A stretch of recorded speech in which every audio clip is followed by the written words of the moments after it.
And we are live. Live. It is 5 o'clock. We have schedules to keep. People have places to go, things to do. How are you doing today, Steve? Good. We got a show here. We got to get through this thing. Do you have enough time? Oh, we got to get through this thing? There go the It's blinds. like a chore. I'm hearing the blinds. Oh. Wait, they go off at 5 now? Yeah, because of daylight saving time or the lack of it. Steve loves change it. His automated blinds. They're dumb. I do. They're dumb blinds, yes. But they're automatic. They do. Well, they're probably smart-ish. They're not smart enough to even know when daylight saving time changes. Right. But you can set the time when they open and close, which is the only reason I like them. Is it through an app? Yes. So they're kind of smart, but they're not smart. They're Bluetooth smart. That's about it. They're not Wi-Fi smart. Depending on what kind you want, Jill, Pat Dingler has some she's really wild about, but they don't work for ours. Ours are vertical blinds, so they're sliding open and shut. Oh, Steve left us. I'm back. Didn't want to be seen, huh? All right, I'm going to start. You've done all your sound checks, so I guess Were you here when I did those? Yeah, and everyone's fine in the chat room with it. All right, everybody, places. Here we go. Hi, this is Allison Sheridan of the NosillaCast podcast, hosted at podfeet.com, a technology geek podcast with an ever so slight Apple bias. Today is Sunday, November 10th, 2024, and this is show number 1018.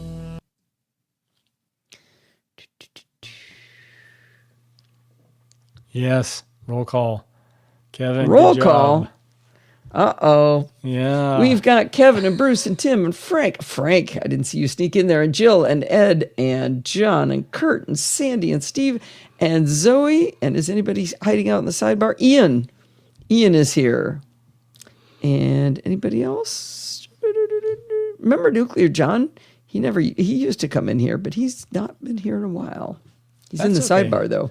People come and go. That's true. Attendance is not mandatory, but it is. It is nice when you do. It's encouraged if it's convenient for you. Should be mandatory. All right.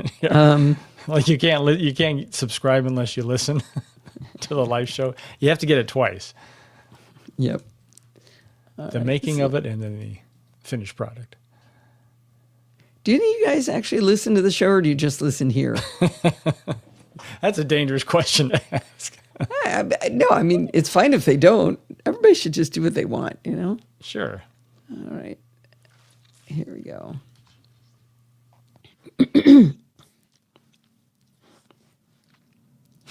John doesn't listen here. That's good.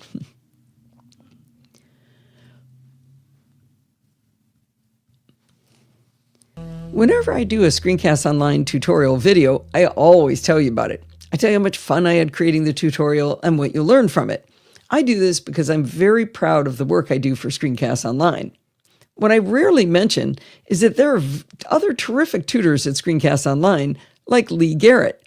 Lee not only makes terrific videos, he recently bought the company from Don McAllister.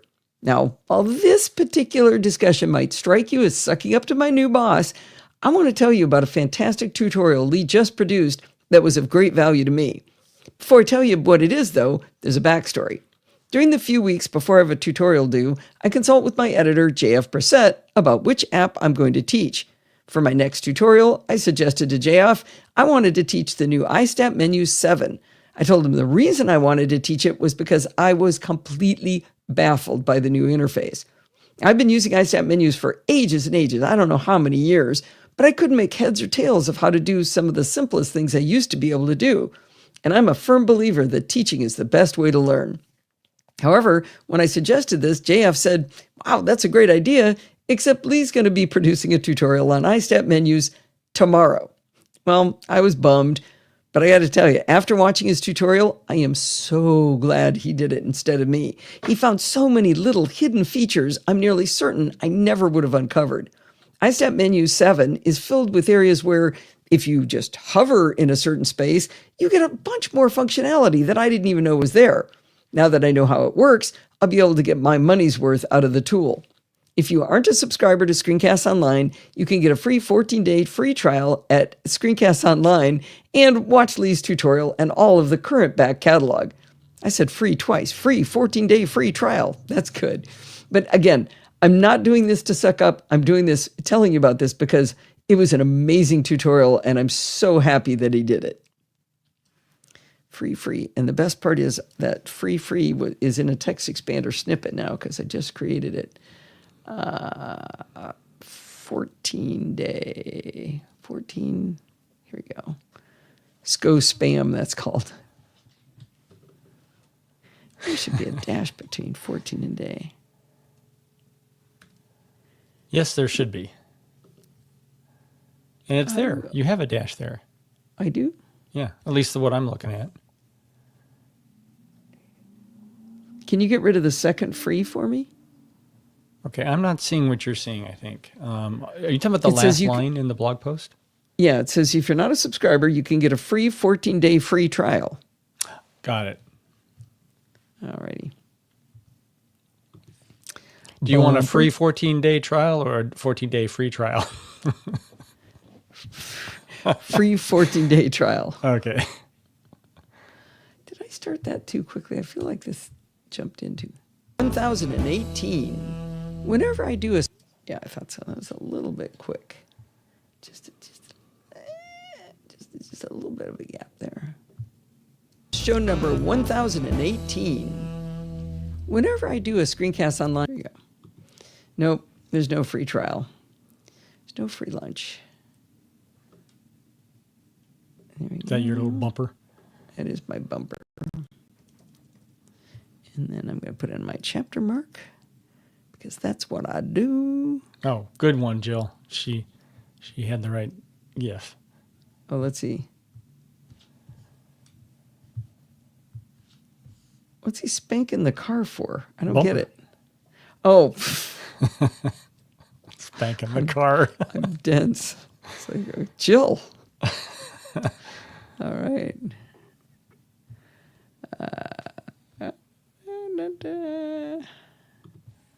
Here we go. All right. Actually, I need to turn down. That's what I need to do. There we go. Now I'm not so loud to me. Here we go. That's what happens when I get a nap.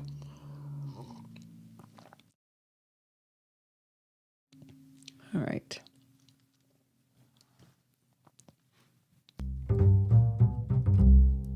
With the advent of macOS Sequoia and iOS 18, Apple upgraded its method of saving user passwords from the arcane keychain access to a fledgling, full-fledged password manager.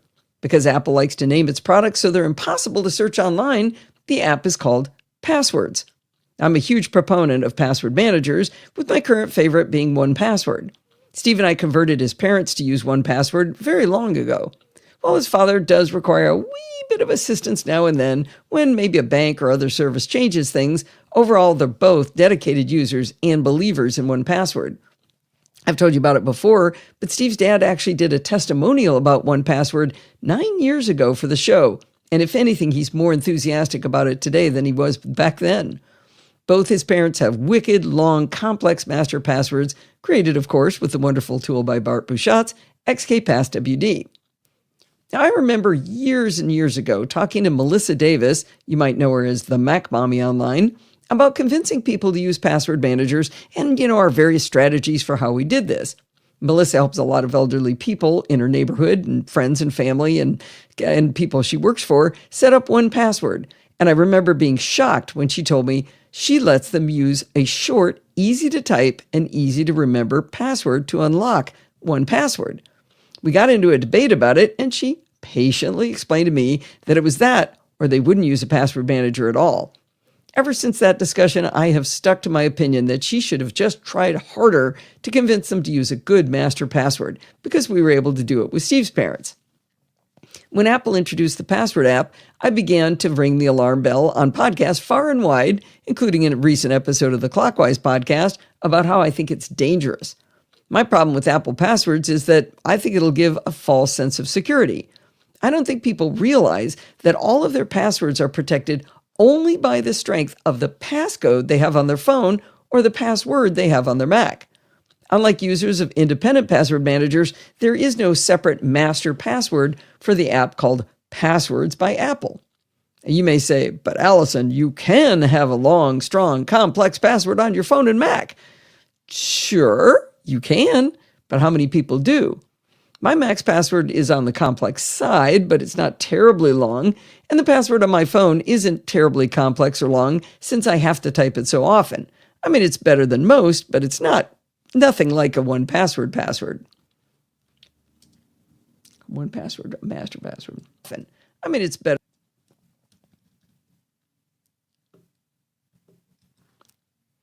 It's better than most, but it's nothing like my complex password to get into 1Password. So that's why I've been sounding the alarm.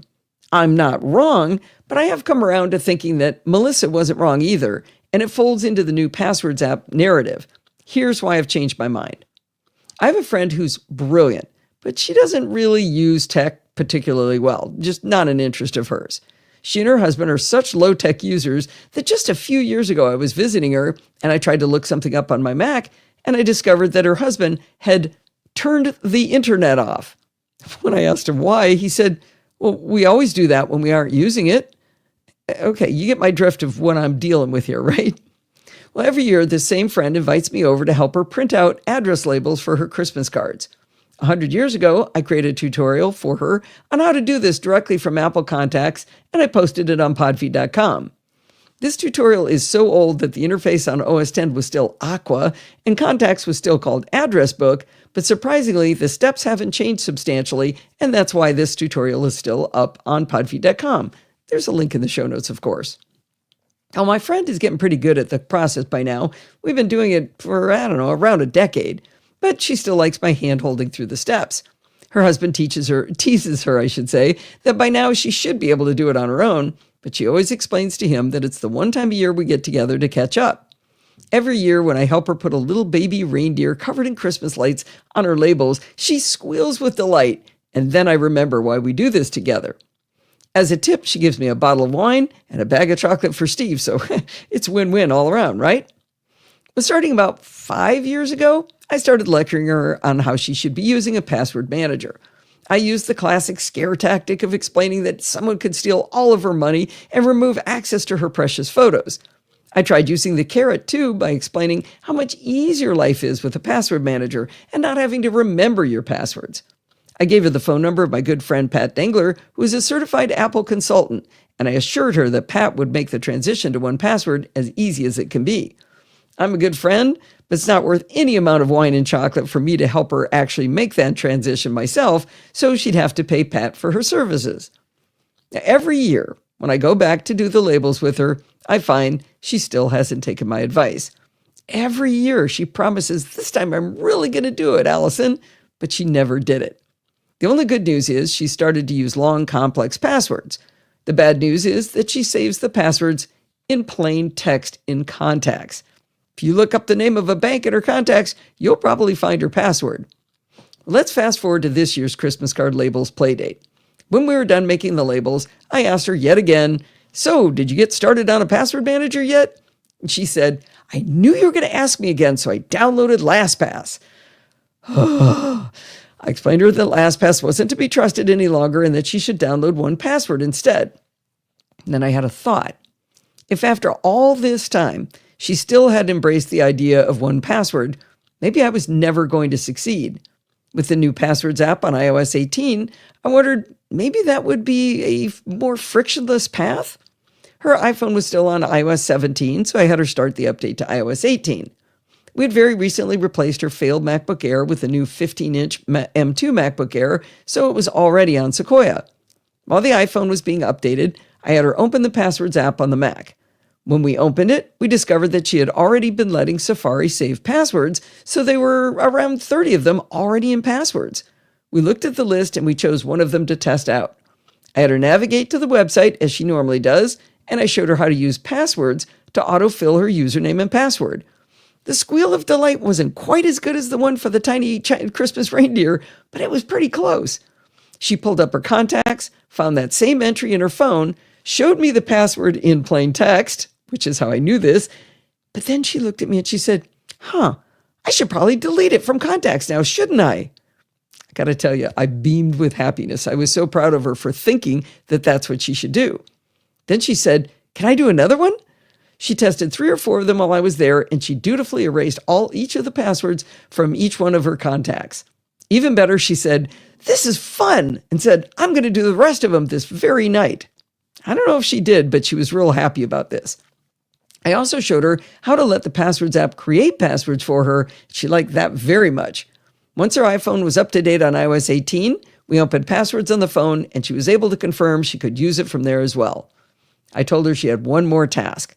She simply had to change her passcode on her phone from the current 4-digit one to 6 digits. Surprisingly, she immediately agreed. I'm sure glad she did it because I found out the passcode she'd been using was her birthday. She suggested several 6-digit codes, all of which were as easily guessable as her birthday.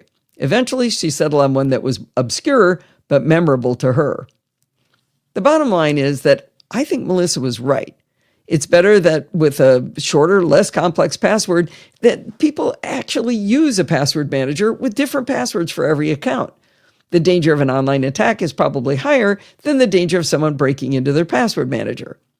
Apple did do a good thing making the Passwords app easily accessible and understandable by the less technical people. While I'm still worried and nervous about the password on people's iPhones and iPads and Macs, the bigger threat to the security of their accounts is password reuse. I think this step to a dedicated app will get more people to raise their password security, and that's only going to be a good thing. One more thing.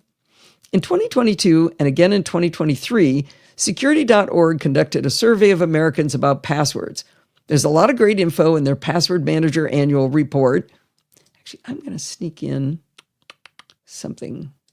I'm going to ad-lib something here.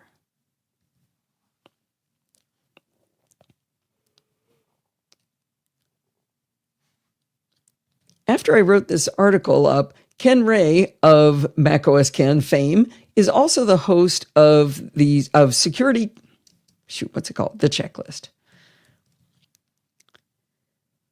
After I published this article that you've just heard, Ken Ray, who you probably know as macOS Ken, is the host of a security podcast called The Checklist. He asked me to come on episode 399 to talk about this very subject. You'll hear some of the same things that you heard from me just now, but you might get a little different perspective when you hear what the kinds of questions Ken asks and the anecdotes that he tells. Look for The Checklist in your podcatcher of choice for episode number 399. Now, there's one more interesting thing on this topic. In 2022 and again in 2023, Security.org conducted a survey of Americans about passwords. There's a lot of great info in their Password Manager annual report, and I want to highlight one very surprising finding. The link, of course, is in the show notes to the entire article. What they found was while 41% of respondents in 2022 and 2023 said that they memorized their passwords, the next highest strategy was the use of password managers. Get this, in 2023, more than 34% of respondents said they use a password manager. 34%. That was up from 22% in 2022. More than a third of Americans who responded to this survey, which might be self-selecting to some extent, said they use a password manager. I found that shockingly high. But it wasn't all good news. They asked the people who used password managers whether they ever use their password manager's master password as a login on other sites. 28% of them said yes. So my final thought is, it's okay to encourage the technology-resistant people in your life to use Apple's password apps, but don't let them use the same passcode on their phone or password on their Mac anywhere else.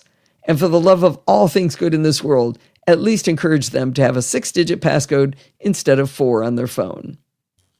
Yeah, isn't that crazy? Wow. So you master password and then you reuse it? That was almost like an episode of Columbo with all those one more thing. The bottom line. You know, I have a thought. Maybe your friend. I don't think we've named her, right? No, we have not. Maybe your friend actually does remember how to do this and just wants an excuse to see you every year. Well, that's what she says. Yeah, that's what she says. It's because we like to have a play date. Okay, so she knows how to do this. She's pretending. There's weirdness in the process, and so let me guess. Trying to print.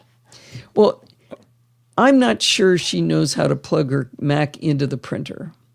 Oh, and this year we found out her printers doesn't work with Sequoia. That tells you how long, how infrequently she uses her computer. She hadn't printed anything with it since she got the new computer probably 4 months ago. Mm. But to be fair, we didn't know that the printer in your office wasn't working with Sequoia either. Or with, it was with, what was the last one? Yosemite? Sonoma. I think it was before Sonoma, but anyway, you're right. We didn't notice for a while. Yeah. All right. Okay. Close that one. And is this one? This isn't too long. Okay. No, it's not too long. I wrote it 3 times, though. Yeah, I remember this. Yeah, that's right, Zoe. We started rewatching Columbo, Sandy. All right, here we go.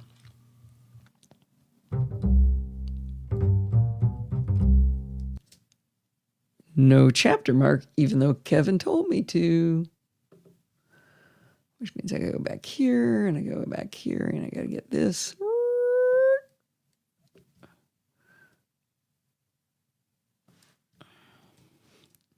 Okay, pigs and bumper. Oh, bumper! I get it. Bumper cars.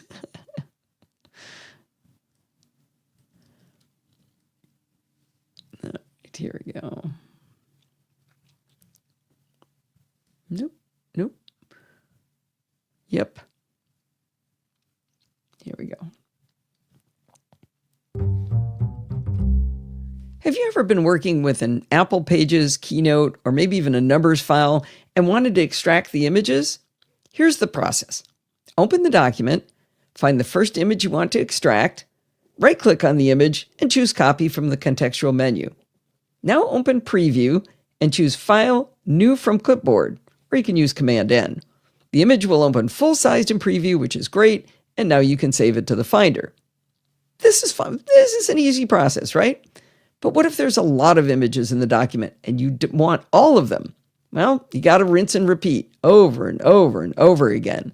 What if I've just emailed you my Africa travelogue as the original Pages file with 696 images in it, and you want to have every baboon, hyena, hippo, lion, and warthog photo in a folder of your very own? This process would get pretty darn tedious. Now, I have to give credit to the solution to this problem to 2 people. Chris Mackey on Mastodon and Michael Westbay answered in our Podfeed Slack, and the 2 of them put together the answer for me. Between the 3 of us, and with quite a bit of experimentation, we figured out a method that will let you see a folder holding all of the images in an iWork document. By the way, I thought the name iWork was deprecated as the handy name to describe Pages, Numbers, and Keynote, but guess what? Apple's still using it. You can go to apple.com/iWork if you don't believe me. All right, the trick is to open the document as a package file. Okay, what's a package file? According to Apple, a package is a collection of files that your Mac reads as one file. Well, that's not very descriptive, but it might become more obvious as we work through this. Rather than being like one of those recipe sites that spends 1,200 words describing their grandmother's pantry before just telling you how to make the best blueberry pancakes, I'll give you the solution to the problem to be solved, and then later we'll circle around and explain why Apple even has this concept of a package file for iWork documents. Here's the easy peasy but arcane instructions to get direct access to the folder containing all of the images in any iWork document. Open the document. From the menu, choose File, Advanced, and then change file type, and from there, change it from single file to package file. Now save the document again. In the Finder, right-click on the file, and now you can choose Show Package Contents. If you don't do that File, Advanced, change file type, and change it to a package file, and it's a single file, Show Package Contents doesn't exist. So now that we've got it as a package and we can do Show Package Contents, This will reveal several items, one of which is a folder called Data, which contains all the images. Now you can copy all of the images, don't mess around with them inside the package, copy them all out of that folder to a new folder. Like I said, it's arcane, but it's pretty easy. You just open the document, change the file type, right-click on the file, say Show Package Contents, and open the folder. Now, if the images had names before being dropped into the iWork document, they will be preserved in the package, but more than likely you'll have a big pile of temp or unknown prefixes with numbers as the names. The other thing you might find is that there are small and regular versions of the same image in the data folder. Here's where it gets super fun. The small and large versions don't have the same image number. I was perusing the 696 images in the package file for my Africa travelogue, and I found an image of the incredibly adorable wild dog puppies we saw in Safari. I found two versions of the same image where one of them had small in the file name. The big one was 640 by 480, and the other was 256 by 192. That's the one that said small in the title. Now, 640 by 480 isn't much to write home about, but that second image can only be described as a thumbnail. The two file names had identical glop up front that kind of looked like a cat walked across the keyboard, only on the special characters row. They both said unknown text, or not unknown text, unknown next. They both said unknown in the title next, but one was -540 and the other one was -541. Well, the small is helpful to tell them apart, but why aren't the numbers the same? Why is it 540 and 541? Couldn't have made them both 540 so we could tell one was the big and one the small, the same image? Anyway, if you're looking for the real images, after you copy them out of the package file, be sure to ignore or delete any images with small in their title. Or take your time and really look through them to figure out which ones are the good ones you want. Here's an editorial note. I said there were 696 images in my Africa travelogue. If I eliminate the 347 images with small in their titles, there were really only 349 images in the travelogue. I'm sure you appreciate my clarification for accuracy. Now, the instructions for peering inside package files are handy for mass export of images from iWork documents, but with numbers files, if you have images in cells you want to extract, this is literally the only way you can do it. You can't copy them. Back in July, you may remember I was trying to help listener Bob clean up his contacts. Bob was very interested in maintaining his current set of contacts as some kind of an archive, and he really wanted to be able to maintain all of the little images for people that he'd added. In the process of figuring out a path for him, I followed Apple's instructions on how you can drag people from your contacts application into Apple Numbers. This process worked, and it created a column called Images that contained all of the little photos of the individual contacts. But what I couldn't figure out for Bob was how he could extract those images for numbers. You can't copy these images even one at a time. Having a backup that you can't actually use seemed rather silly. Let me give you a quick aside, by the way. As of right now, as the time I'm recording this method of dragging contacts to numbers doesn't seem to work consistently anymore. You definitely can't drag hundreds of contacts in from contacts to numbers the way you could before Sequoia. Just a little disclaimer there. Anyway, so now Bob's got this Excel file with this column, and it says images. It's got all the little pictures. Everything's great, but he can't get them out. My only solution at the time I wrote the article about this was to embiggen the image as much as you can by increasing the size of the cell and then take a screenshot of the image and save it. Now that we're deep inside this very obscure problem that you may never run into, here's another curiosity. If you paste an image into a numbers document, not inside a cell, you can copy the image and open it from the clipboard in Preview, just like in Pages and Keynote. Also, if you have an image in a cell in Numbers, you can copy and paste it into Pages or into Keynote. But it doesn't paste the image. It creates a one-by-one table in the receiving application with only that image in just that little cell. I tried the same thing going the other way too. In a new Pages document, I dropped in a blank table and I pasted an image into that table. I right-clicked on the image, selected copy, and I was able to paste it into Keynote, and I got a one-by-one table in Keynote with the image in that one cell. But I couldn't paste it anyplace else. It feels as though iWork is kind of like the seagulls in Finding Nemo yelling, mine, mine, mine, and never letting those images out. This very problem was why Chris and Michael jumped in with a solution of peering inside the document's package context to extract the images from the cells. Bob will have no clue which image goes to which contact, but at least he can get the full-sized images out of numbers. Now that we figured out how to extract images from the data folder inside a package file of an iWork document, you might be asking yourself, why does Apple even have this option to change the file type to a package file? I did some digging, and I found an Apple support document that explains why.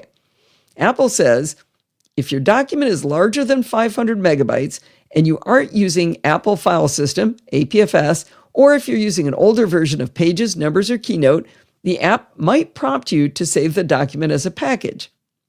They go on a bit in the article later to say, if you're saving documents to your hard drive, you're experiencing weight cursors or slow performance when editing your document, or you're saving your documents in iCloud Drive, you should use Package. They go on to caution, if you plan to upload your document to a third-party cloud sharing service like Box or Dropbox using a web browser, choose Keep Single File. Now, reading Apple's reasoning for letting us change our file type to package files suggests to me that I got this article out just in the nick of time.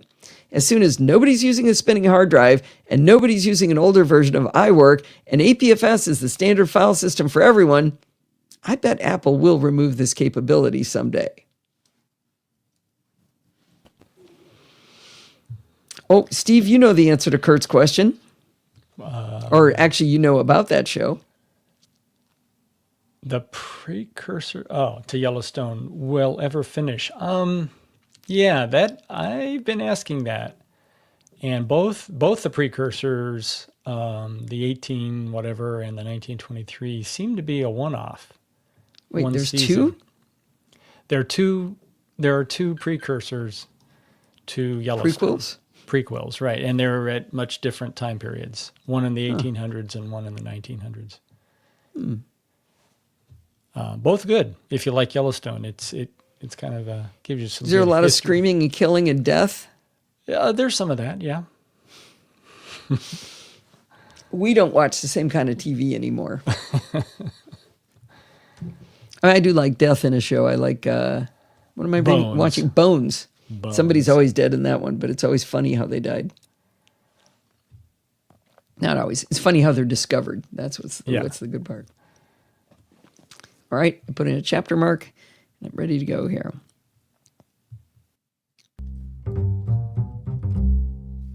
You know I love doing the podcast for you. Conversations on Chit Chat Across the Pond and Programming by Stealth are such great fun. And also writing and recording all of the content for you for the NosillaCast is also a pleasure. I love doing the research and testing, like what I was just talking about with extracting the images. That just gets me going. I just loving to do it. I love to do it, and I love to figure out how to explain things so that people can understand. The work is rewarding, and producing all of this content costs money, and that's where you come in. If you get value out of all this hard work that brings me joy, I'd love it if you head over to podfeed.com/Patreon and pledge to help support the show. We're going to be done early. Yep. Chapter mark. Because now it's security bits.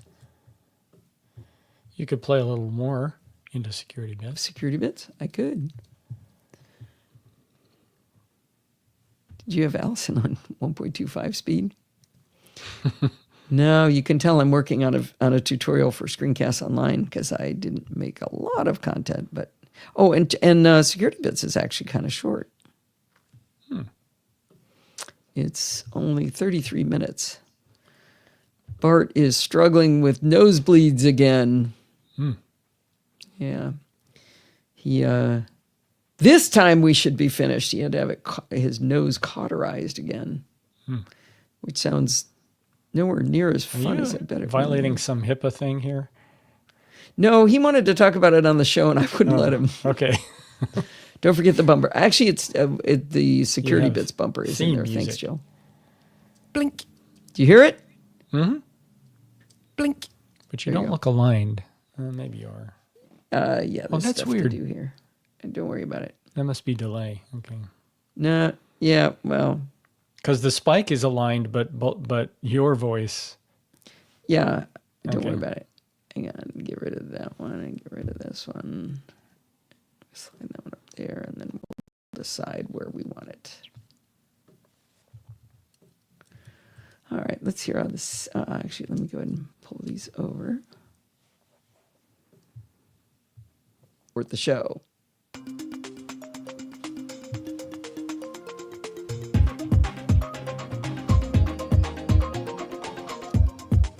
Well, it's that time of the week again. It's time for. Was that too soon, Steve? No, I don't think so.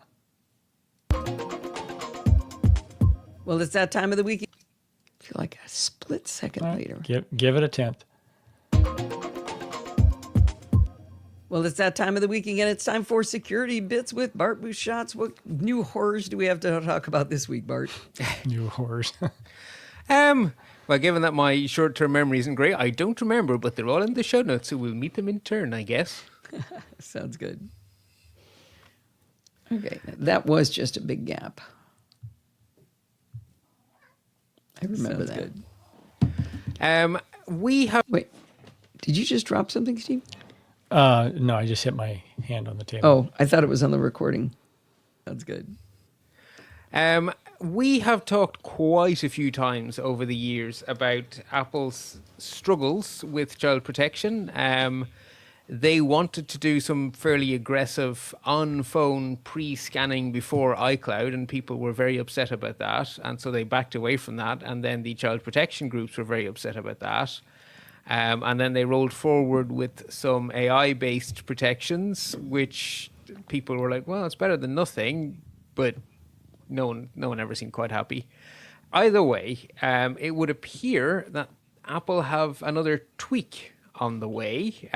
In Australia, the latest iOS beta contains new functionality that when the opt-in parental control feature is turned on and it detects an image that appears to be inappropriate based on the AI on device, as well as giving the warning it gave before that this image may not, may be dangerous, you may not want to open it and so forth, it now also gives a button for the child to report the image to Apple, at which point it will be reviewed by someone in Apple before potentially being forwarded to the relevant law enforcement agency. So that is Australia only at the moment, but one assumes this is a trial balloon of some sort, a test of an idea that is likely, I would imagine, to go to more places over time. As long as the AI doesn't make any mistakes, we're good. But, well, you see, that's why you have the human interaction there, right? Nothing ends Yeah. up going to law enforcement without a human looking at it. So I think... And it's the child who well thought reports out. it, though. Yeah. Yes, which seems, again, appropriate. So you have your human check going on. We also have had some issues with TikTok coming under fire, particularly in the United States. Well, Canada has joined as a club. They have ordered that their Canadian subsidiary be disbanded. I found this fascinating because it wasn't about the application. They're not making it inaccessible to Canadian citizens. They're saying you can't have the humans there. So I know. that's different. It's yeah. Yes, but also on national security grounds, which is equally as really okay. Well, anyway. Also, it is- expect that's what- expect the TikTok ban in the United States to magically disappear because a certain someone donated a whole bunch of money to a certain campaign. Yeah, but that was passed by Congress. Well, Yeah, but it needs If the you can do president's it, you can undo signature, it. right? Did Biden sign but it? it was signed into law with a timestamp. Yeah. Oh, it was. It is signed into law, so the clock is ticking. But that doesn't mean Can't be I don't know when the unticked. time runs out. Yeah. Well, it depends. If the time runs out before the new Congress starts in January, then Yeah, I feel like it was longer in than that. effect. I feel like it was a year or something like that. But I thought it was 6 months. Well, either way, I could be we wrong. shall find out shortly enough anyway. Action alerts then. A reminder that when Apple released their 0.1 updates, yes, you get shiny new features, but you also get a whole bunch of security fixes. So you should patch, even if the shiny new features aren't really what you're interested in. And also, Apple have patched their previous OSs as well with those same security patches. So you should patch, even if you haven't moved to the new OSs. Nice. Can I give a shout out to Apple for how far back they go? This I'm holding up for Bart to see my grandson's iPhone XR.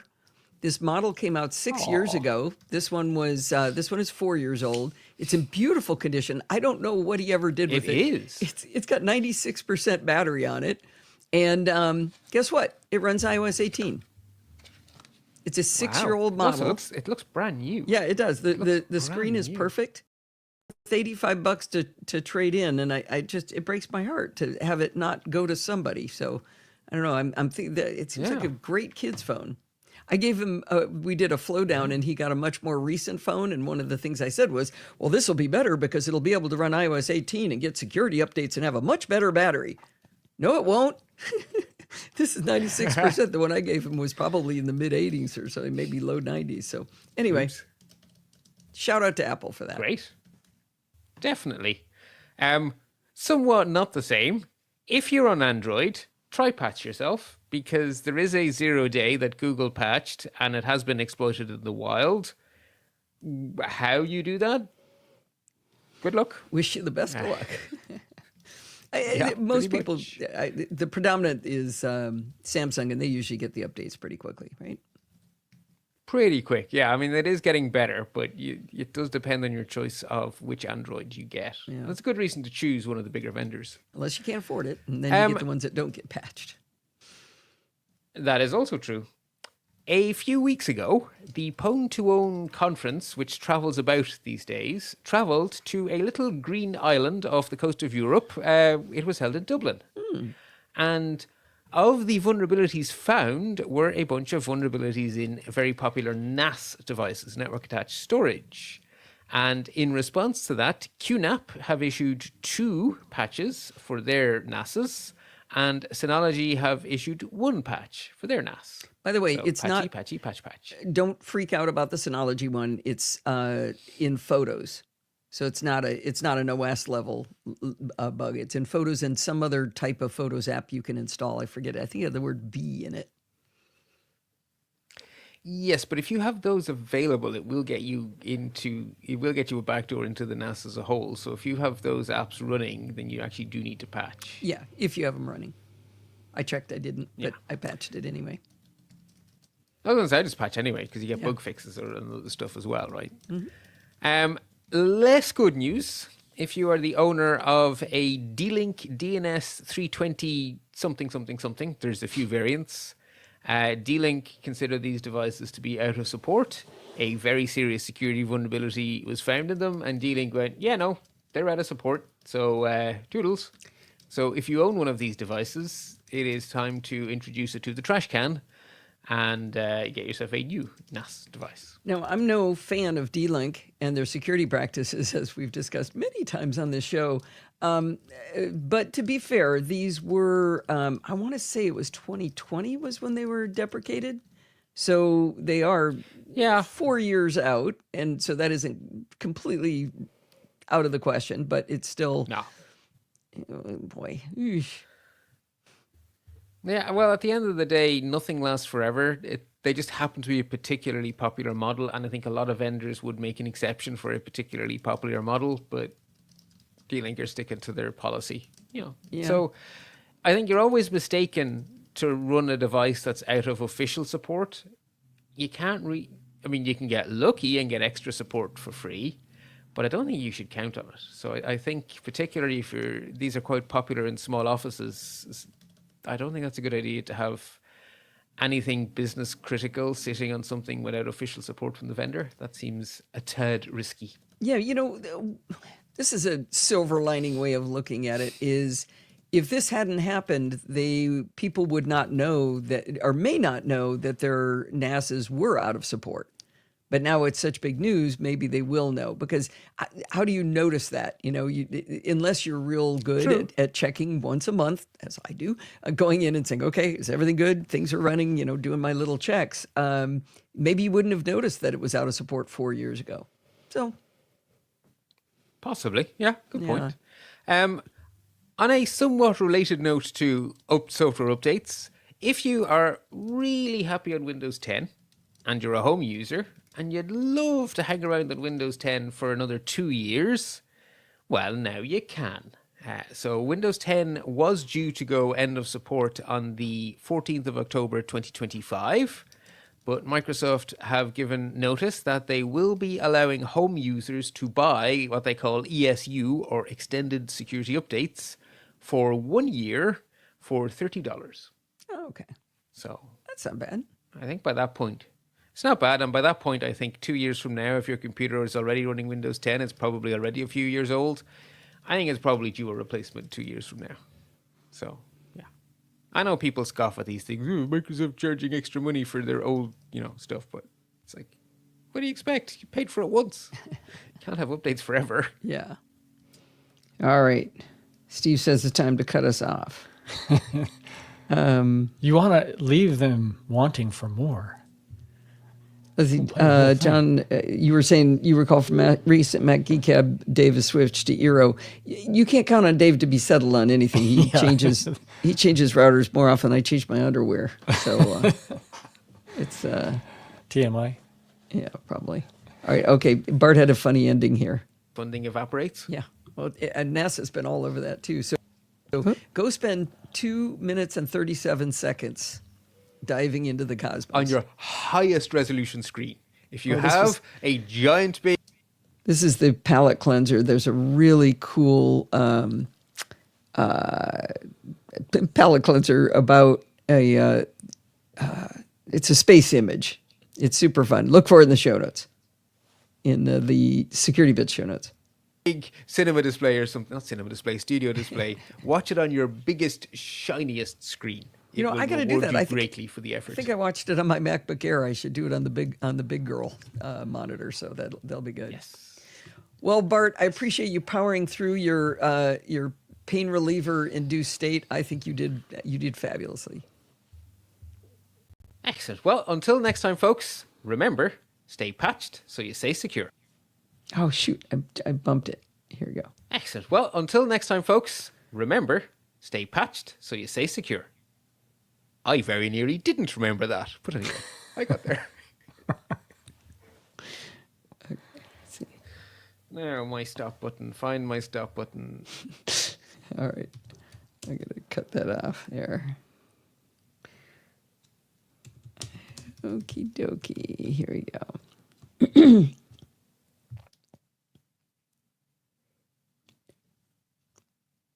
Artemis Lego model? Ooh. Maybe Forbes needs that from you for Christmas, Steve. Yeah. Sorry. Well, that's going to wind us up for this week. Did you know you can email me at allison@podfeed.com anytime you like? If you have a question or a suggestion, just send it on over. You know what? One of the things you could do when you're emailing me is send me reviews. I would like some help for the Thanksgiving weekend show. I've got a couple of things lined up. A couple of people have said they think they can do some work for me, but I'd sure appreciate some more help doing some reviews. So email me at allison@podfeed.com if you've got an idea for a review. Now, remember, everything good starts with podfeed.com. You can follow me on Mastodon at podfeed.com/Mastodon. If you want to listen to the podcast on YouTube, you can go to podfeed.com/YouTube. If you want to join the conversation, you can join our Slack community at podfeed.com/Slack, where you can talk to me and all the other lovely Nosilla castaways. Lovely people like Michael Westbay, who answered my question over in Slack. You can support the show at podfeed.com/Patreon or with a one-time donation at podfeed.com/PayPal. And if you want to join in the fun of the live show, head on over to podfeed.com/live on Sunday nights at 5 p.m. Pacific time and join the friendly and enthusiastic Nosilla castaways. Thanks for listening and stay subscribed. Now, your voice almost made it. Yeah, it was failing there. Definitely. All right. He's Hang on. Fantastic. giving us- Nosilla castaways. Thanks for listening and stay subscribed. You like it A little closer. A little sooner. Stay subscribed. There you go. All right, you doing your chapter mark count? I am. I have 5. Is that enough? 1, 2, 3, 4, 5 if you count support the show, yes. Yep. Hot Diggity Dogs Export. That's still a good show. 58 minutes. Nice. 1 hour is the goal, right? Kind of? No, 40 minutes is the minimum, and there's no other goal. Is there an upper bound? Well, your record is like over an hour and a half, I think. I want to say one of them hit 2. Ooh, really? Yeah. I feel like there was a 2-hour show. That's starting to feel like an ATP. Yeah. Yeah. Or maybe Sean Carroll's Ask Me Anything. That's 3 hours. Yeah, those are fun though. All right, where did this file get saved? I don't know where things weren't where they should have been. Looks like I put it in last week's. Oh, that's a terrible place for it. All right, now I know where it is. It's in 1103. I can quit this.